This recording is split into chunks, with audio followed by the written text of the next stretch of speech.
Dear students, कैसे हैं आप सब लोग।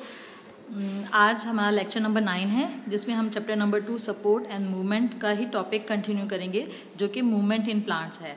ये टॉपिक बहुत इंपॉर्टेंट है। इससे हर साल जो है वो एक डिटेल क्वेश्चंस जो है वो आता है। सम टाइम शॉर्टली भी पूछा जाता है, बट डिटेल क्वेश्चंस के लिए बहुत इंपॉर्टेंट है।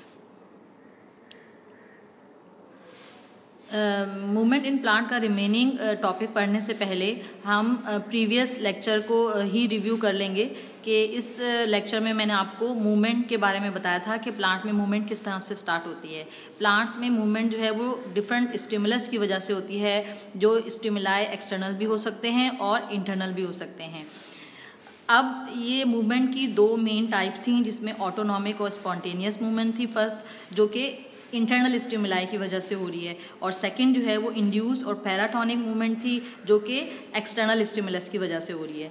ठीक है, अब ये दोनों मूवमेंट जो है वो अलग अलग भी पूछे जा सकते हैं कि एक क्वेश्चन में जैसे पूछा जा सकता है what is movement and describe the autonomic movement in detail, तो आपने मूवमेंट को डिफाइन करना है और ऑटोनॉमिक मूवमेंट को फर्दर जितनी ब्रांचेस में डिवाइड किया गया है वो आपको डिस्क्राइब करना है। बट अगर पूछा जाए कि what is movement and describe the induce और पैराटोनिक मूवमेंट इन डिटेल, तो आपने मूवमेंट को डिस्क्राइब करना है, फिर उसमें पैराटोनिक मूवमेंट की जो फर्दर ब्रांचेज हैं और उनको डिटेल में आपने डिस्क्राइब करना है। मीन कि ये अलग अलग करके दोनों ब्रांचेस पूछी जा सकती हैं, और पूरा दोनों ऑटोनॉमिक मूवमेंट और इंड्यूस मूवमेंट पूरे ही एक डिटेल क्वेश्चन में भी पूछा जा सकता है। ऑटोनॉमिक और स्पॉन्टेनियस मूवमेंट की फर्दर जो टाइप्स थी उसमें ग्रोथ एंड कर्वेचर मूवमेंट और टर्गर मूवमेंट था। ग्रोथ एंड कर्वेचर मूवमेंट एक ऐसी मूवमेंट होती है जिसमें प्लांट्स के टू डिफरेंट पार्ट्स में डिफरेंट ग्रोथ रेशो देखी गई है, जैसा कि स्टेम और रूट, यानी कि स्टेम की जो ग्रोथ रेशो है वो मुख्तलिफ होती है और रूट की ग्रोथ रेशो जो है वो मुख्तलिफ होती है। स्टेम में जो है वो as compare to root growth different होती है, क्योंकि ट्रीज जो है वो इतने लॉन्ग होते हैं, ट्रंक काफ़ी लॉन्ग होते हैं, जबकि जो रूट्स हैं वो ज़्यादा लॉन्ग नहीं होती हैं, वो एज़ कम्पेयर टू स्टेम जो है वो कम होती हैं। तो ग्रोथ एंड कर्वेचर मूवमेंट की भी दो टाइप थी, nutrition and nastic movement. Nutrition movement वो मूवमेंट थी जिसमें प्लांट्स के एपेक्स में जिग जैग मैनर में ग्रोथ हो रही थी, जो कि जैसा कि क्लाइंबर ट्रीज में हमने क्लाइंबर्स में देखा कि वो बेलें जो कि चढ़ती चली जाती हैं रस्सी के साथ या किसी भी ऑब्जेक्ट को टच करते हुए ऊपर की तरफ बढ़ती चली जाती हैं, तो ये मूवमेंट जो है वो न्यूट्रिशन मूवमेंट कहलाती है। और दूसरी मूवमेंट जो हमने पढ़ी थी वो है नास्टिक मूवमेंट। नास्टिक मूवमेंट एक ऐसी मूवमेंट थी जिसमें प्लांट्स के टू डिफरेंट पार्ट्स में डिफरेंट ग्रोथ रेशियो होती है। मीन प्लांट्स के अपर पार्ट में जो है वो ग्रोथ रेशियो अगर ग्रोथ फास्टर होती है तो वो एपिनास्टिक कहलाती है, और अगर उसके लोअर पार्ट में ग्रोथ फास्टर होती है तो वो हाइपोनास्टिक कहलाती है। ठीक है, और जो सेकंड मूवमेंट थी वो टर्गर मूवमेंट थी। ये turgor movement due to the turgidity होती है। मीन कि ये जो आप देख रहे हैं कि फर्स्ट प्लांट में कि ये इसके अंदर जो है वो टर्गर सेल हैं, मीन कि इसमें वाटर जो है वो कम्प्लीटली फिल है सेल के अंदर, जबकि यहाँ पर जबकि लीफलेट जो क्लोज हो रही हैं तो ये क्या है, टर्जिडिटी लॉस होने की वजह से है। मीन कि वो सेल जो कि मुकम्मल टर्जिड होते हैं, जब उन्हें टच किया जाता है, लीफ को टच किया जाता है तो उसमें से वाटर लॉस हो जाता है और टर्जिडिटी लॉस हो जाती है, जिसकी वजह से वो मूवमेंट शो करते हैं। तो एक मूवमेंट जो है वो टर्गर मूवमेंट भी कहलाती है, जो कि टर्जिडिटी की वजह से होती है। पैराटोनिक मूवमेंट, पैराटोनिक मूवमेंट मैंने आपको बताया था कि पैराटोनिक मूवमेंट जो है वो एक्सटर्नल स्टिमुलस की वजह से है। ये भी प्रीवियस लेक्चर का ही रिव्यू है, मैं आपको ये बता चुकी हूँ कि पैराटोनिक मूवमेंट जो है वो एक्सटर्नल स्टिमुलाई की वजह से हो रही है, और ये एक्सटर्नल स्टिमुलाई लाइट भी हो सकते हैं, temperature, water, chemical, force of gravity, इस फैक्टर की वजह से प्लांट जो है वो मूव करता है। अब पैराटोनिक मूवमेंट की फर्दर दो टाइप्स हैं, एक ट्रॉपिक मूवमेंट और एक नास्टिक मूवमेंट। ठीक है, ट्रॉपिक मूवमेंट में मैंने आपको ट्रॉपिज्म की भी 5 काइंड्स बताई हैं। ये काइंड्स ऑफ ट्रॉपिज्म आप देख रहे हैं, एक है phototropism, geotropism, chemotropism, thigmotropism and hydrotropism. यहाँ तक अगर आपसे पूछा जाता है कि write down the paratonic movement में ट्रॉपिक मूवमेंट को डिस्क्राइब करें, तो आपने ये ट्रॉपिक मूवमेंट की 5 टाइप डिस्क्राइब करनी है, जो कि मैंने पिछले लेक्चर में आपको समझा दिया। नेक्स्ट हम स्टार्ट कर रहे हैं nastic movement. Nastic movement is a non directional movement. इसमें डायरेक्शन का डिटर्मिनेशन नहीं होती, डायरेक्शन का नहीं पता होता कि किस डायरेक्शन या किस से जो है वो प्लांट मूव करेगा, बट नास्टिक मूवमेंट में भी पेटल्स का खुलना और बंद होना ये भी एक तरह की मूवमेंट है। मैंने आपको पहले भी बताया है कि पेटल्स जो हैं जब ओपन होते हैं और पेटल्स जब क्लोज होते हैं तो ये एक तरह की मूवमेंट है। इसी तरह से लीव जब दिन के वक्त खुलते हैं और रात के वक्त बंद होते हैं, ये भी एक तरह की मूवमेंट है। अब ये नॉन डायरेक्शनल मूवमेंट भी 5 टाइप्स की हैं। Number 1 photonastic, number 2 thermonastic, heptonastic, seismonastic and nyctinastic. अब हम इसको फर्दर जो है वो डिटेल में डिस्क्राइब करेंगे। Photonastic movement, type of nastic movement. Nastic movement की जो फर्स्ट टाइप है वो फोटोनास्टिक है। Photo mean light. ये फोटोनास्टिक मूवमेंट जो है ये ड्यू टू लाइट हो रही है। बट यहाँ पर फर्क ये है कि जो पहले हमने फोटोट्रॉपिज्म में पढ़ा था कि लाइट के टूवर्ड प्लांट मूव कर रहा है, बट यहाँ पर लाइट इंटेंसिटी की वजह से प्लांट मूव कर रहा है।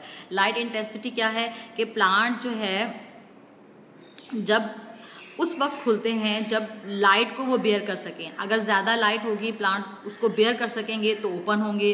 अगर प्लांट लाइट को बेयर नहीं कर सकते तो वो ओपन नहीं होंगे, वो क्लोज ही रहेंगे। तो यहाँ पे जो मूवमेंट है वो लाइट इंटेंसिटी की वजह से हो रही है। कुछ प्लांट्स लाइट को बेयर कर सकते हैं, कुछ प्लांट लाइट को बेयर नहीं कर सकते। मीन की डिफरेंट इंटेंसिटी की लाइट्स होती हैं।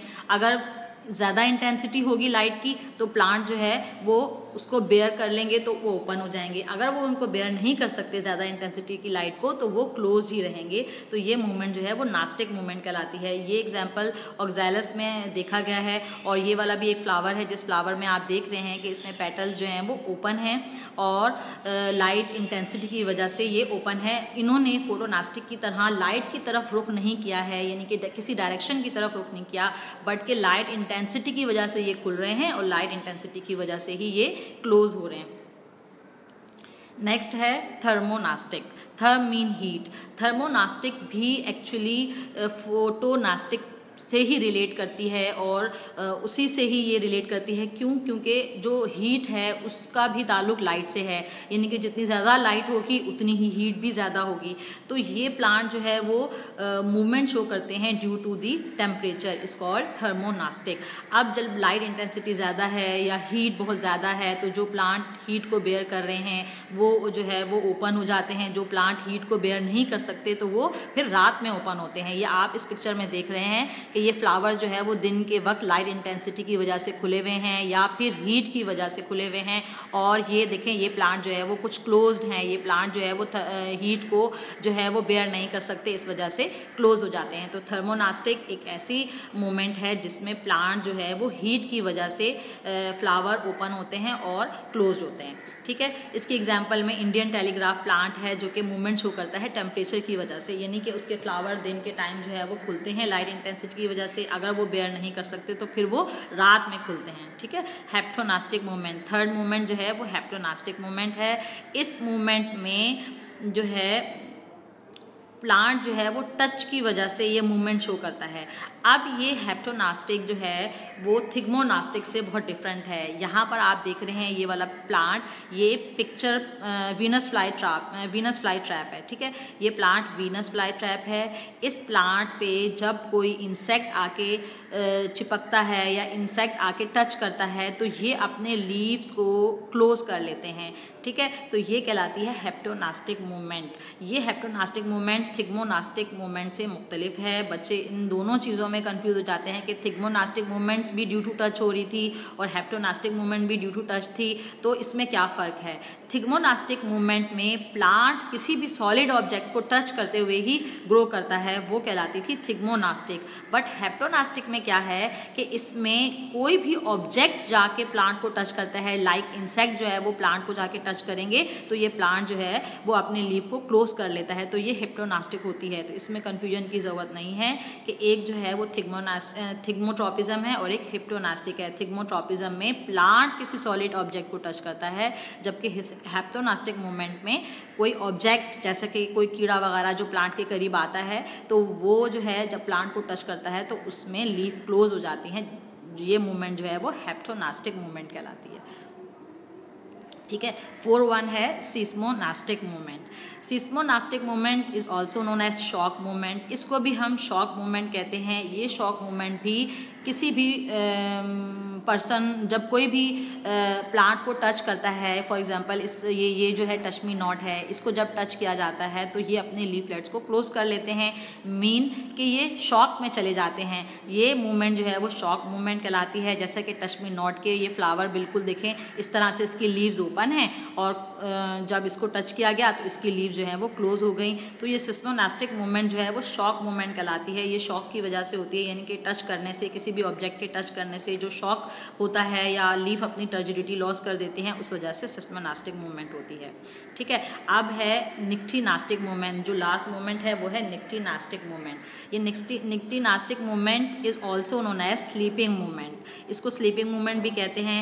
क्यों? क्योंकि इसमें प्लांट जो है वो रात के वक्त जो है वो स्लीपिंग मूड में चला जाता है, मीन अपने लीफलेट्स को क्लोज कर लेते हैं और बिल्कुल जो है ऐसे लग रहा है कि ये स्लीपिंग मूवमेंट इनकी शो हो रही है। ठीक है, तो अब ये निक्टिनास्टिक मूवमेंट में भी रात के वक्त प्लांट अपने टर्गर प्रेशर को लॉस कर देते हैं, टर्गर प्रेशर को ख़त्म कर देते हैं, टर्गर प्रेशर चेंज हो जाता है, जिसकी वजह से लीव जो हैं वो क्लोज हो जाती हैं और दिन के वक्त ये लीव ओपन हो जाती हैं। और ये निक्टिनास्टिक मूवमेंट जो है वो लेग्यूमिनस प्लांट में देखी गई है। लेग्यूमिनस प्लांट या बीन्स प्लांट वो प्लांट्स होते हैं जो फली वाले दरख्त होते हैं, फली जिसमें लगी होती है, जैसा कि इमली का प्लांट है, इमली का पौधा है या मटर का है, तो इनमें जो लेग्यूम लगा हुआ होता है, ऐसे प्लांट्स में निक्टिनास्टिक मूवमेंट देखी गई है, यानी कि स्लीपिंग मूवमेंट इसमें देखी गई है। तो ये जो है वो नास्टिक मूवमेंट की 5 टाइप थी। अगर आपसे ये पूछा जाए कि नास्टिक मूवमेंट्स की को डिस्क्राइब करें तो आपने नास्टिक मूवमेंट की 5 टाइप लिखनी है। अगर आपसे पूछा जाए कि ट्रॉपिक मूवमेंट को डिस्क्राइब करें तो आपने ट्रॉपिक मूवमेंट की 5 टाइप्स लिखनी है। नेक्स्ट हमारा टॉपिक है role of hormones in plant movement. अब प्लांट्स में भी हार्मोन्स बनते हैं, जिस तरह से दूसरे ऑर्गेनिज्म यानी ह्यूमन बींग्स में हार्मोन प्रोड्यूस हो रहे हैं, इस तरह से भी प्लांट में हार्मोन्स शो होते हैं। अब ये हार्मोन्स जो हैं ये प्लांट्स की ग्रोथ में हिस्सा लेते हैं। इनको हम फाइटो हार्मोन्स भी कहते हैं। फाइटो हार्मोन्स 5 तरह के होते हैं: auxin, gibberellin, cytokinin, ethene and abscisic acid. ये 5 टाइप्स के जो हार्मोन्स हैं या फाइटो हार्मोन्स हैं, ये प्लांट की ग्रोथ में बहुत इंपॉर्टेंट रोल प्ले कर रहे होते हैं, मीन कि ये प्लांट की ग्रोथ में ही हिस्सा लेते हैं। ठीक है, अगर यहाँ इस चैप्टर में हम इसको डिटेल में डिस्कस नहीं करेंगे, क्योंकि ये टॉपिक नेक्स्ट चैप्टर में भी डिटेल में डिस्कस किया गया है, वो हम आगे जाके पढ़ेंगे। यहाँ पर सिर्फ मूवमेंट के लिए हार्मोन्स का बताना इसलिए ज़रूरी है कि मूवमेंट जो है वो बगैर हार्मोन्स के पॉसिबल ही नहीं है। ठीक है, तो हार्मोन्स जो है वो मूवमेंट में बहुत ज़्यादा इंपॉर्टेंट रोल प्ले कर रहे हैं। पहला जो हार्मोन है वो ऑक्सिन। ऑक्सिन जो है ये फोटोट्रॉपिज्म में बहुत इंपॉर्टेंट है। जो फोटोट्रॉपिज्म मैंने आपको बताया था कि यानी कि जब plants move toward light, it is known as phototropism. जब प्लांट की जो मूवमेंट हुई फोटोट्रॉपिज्म के दौरान, तो वो मूवमेंट भी ऑक्सिन की वजह से हुई, मीन कि उसके स्टेम में ऑक्सिन की प्रेजेंस थी। ऑक्सिन हार्मोन्स की वजह से वो प्लांट जो है वो टर्न किया था लाइट की तरफ। ठीक है, इसके अलावा ऑक्सिन जो है वो जियोट्रॉपिज्म में भी हेल्प कर रही है, जियोट्रॉपिक रिस्पॉन्स में भी हेल्प कर रही है। जियोट्रॉपिक मूवमेंट मैंने आपको बताई थी कि मूवमेंट टूवर्ड द अर्थ जो हो रही है वो जियोट्रॉपिक मूवमेंट है। वो पॉजिटिव जियोट्रॉपिज्म भी था और नेगेटिव जियोट्रॉपिज्म भी था। इस दोनों मूवमेंट में ऑक्सिन जो है वो बहुत इंपॉर्टेंट रोल प्ले किया। ऑक्सिन की वजह से ही जो है वो जियोट्रॉपिज्म मूवमेंट भी हुई। ठीक है, अब जो नेक्स्ट हार्मोन है वो है growth inhibitors like abscisic acid. अब एब्सिसिक एसिड एक ऐसा हार्मोन है जिसको ग्रोथ इनहिबिटर्स भी कहते हैं।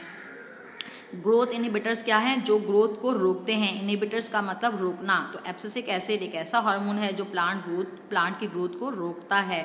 ठीक है, अब ये एब्सिसिक एसिड और ऑक्सिन जो है ये दोनों साइड बाय साइड वर्क कर रहे होते हैं। ठीक है, तो यानी कि ऑक्सिन जो है वो एपेक्स की ग्रोथ को या स्टेम की ग्रोथ को बढ़ाते हैं, जबकि जिस पार्ट में एब्सिसिक एसिड होगा उस पार्ट में ग्रोथ जो है वो स्लो होगी या कम होगी, ग्रोथ नहीं होगी। ठीक है, इसकी एग्जांपल ये थी कि जिस तरह से स्टेम जो है वो बढ़ता चला जा रहा था और रूट्स जो है वो ज़्यादा नहीं बढ़ रही थी, तो स्टेम में जो है वो स्टेम में जो है वो ऑक्सिन्स प्रेजेंट थे और इसी तरह से एब्सिसिक एसिड जो है वो ग्रोथ इनहिबिटर्स होते हैं, ग्रोथ को रोक रहे होते हैं। ठीक है, जैसे कि नास्टिक मूवमेंट में देखा गया है।